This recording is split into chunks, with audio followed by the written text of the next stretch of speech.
गेल्या अनेक दिवसांपासून चर्चेत असलेला धर्मवीर 2 हा चित्रपट नुकताच प्रदर्शित झाला असून पहिल्याच दिवशी या चित्रपटानं रेकॉर्ड ब्रेक कामगिरी करत तब्बल 1,92,00,000चा गल्ला कमावला असून 2024च्या पहिल्या वर्षात पहिल्याच दिवशी सगळ्यात जास्त कमाई करणारा मराठी सिनेमा ठरला आहे.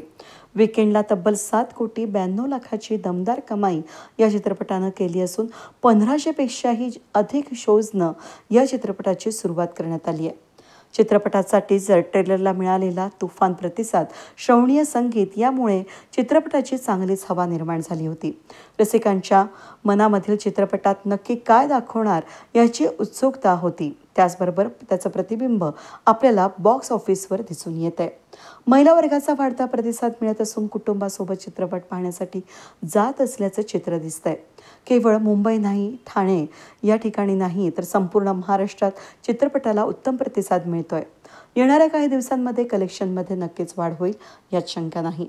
धर्मवीर 2 या चित्रपटाची अजून एक गोष्ट अशी की शिंदे साहेबांची अगदी हुबेहूब भूमिका अभिनेता क्षितिज दाते यानं साकारली असून सिनेमाच्या शेवटच्या उत्कंठावर्धक काही मिनिटांमध्ये खऱ्या मुख्यमंत्र्यांच्या अभिनयाची झलक रसिकांना पाहायला मिळत असून पडद्यावर मुख्यमंत्र्यांची एंट्री होताच रसिकांचा दमदार प्रतिसाद मिळतोय. केवळ वन टेकमध्ये मुख्यमंत्री शिंदे यांनी तो सीन झाला असल्याचं निर्माते मंगेश देसाई यांनी आवर्जून सांगितलं आहे. परत करण्याची संधी सहसा कोणाला मिळत नाही, जी आम्हाला मिळाली ॲज अन ॲक्टर मला दातेला. त्याच व्यक्तिरेखा एकदा पडद्यावरती उभ्या केलेल्या आहेत, तीच व्यक्तिरेखा पुन्हा भाग 2च्या निमित्ताने उभी करायची. ही गंमत होती खूप. आणि मग काय असतं की आपण 10वीची बोर्डाची परीक्षा देतो, आपल्याला बरे मार्क्स मिळतात, पण बोर्डच समजून असं म्हणतं की आम्हाला परत एकदा परीक्षा घ्यायची आहे, तर मग आपण डबल अभ्यास करून जातो. तसं काहीसं या बाबतीत झालं की मी स्वतः प्रवीणने आम्ही बसून 10-15 वेळा भाग 1 बघितला. मग त्यात आम्हाला कळलेल्या काही त्रुटी आहेत का, काही उणीवा आहेत का, कुठे आम्ही कमी पडलोय, कुठे त्या बेरिंगबद्दल काय कुठे ओव्हर झालंय का, कुठे कमी झालंय का, या सगळ्याचा एक धांडोळा घेतला परत.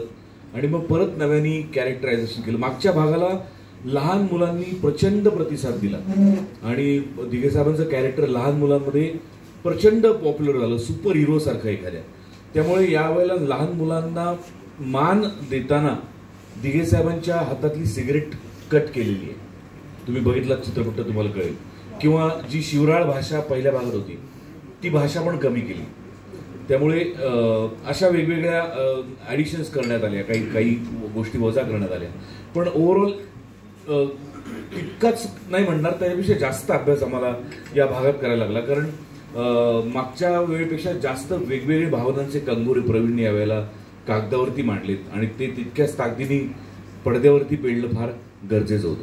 प्रसादचं आणि त्याच्या इतक्या वर्षांच्या अभ्यासाचं यश आहे. यावेळी तो अजून खुलला, कारण त्याला दिघे साहेब, त्यांची देहबोली या सगळ्याचाच त्यांनी खूप अभ्यास केला होता आणि इथं तो जास्त अजून ठामपणे तुमच्या समोर आला. सीनमध्ये तसा फरक पण दिसत असेल तुम्हाला.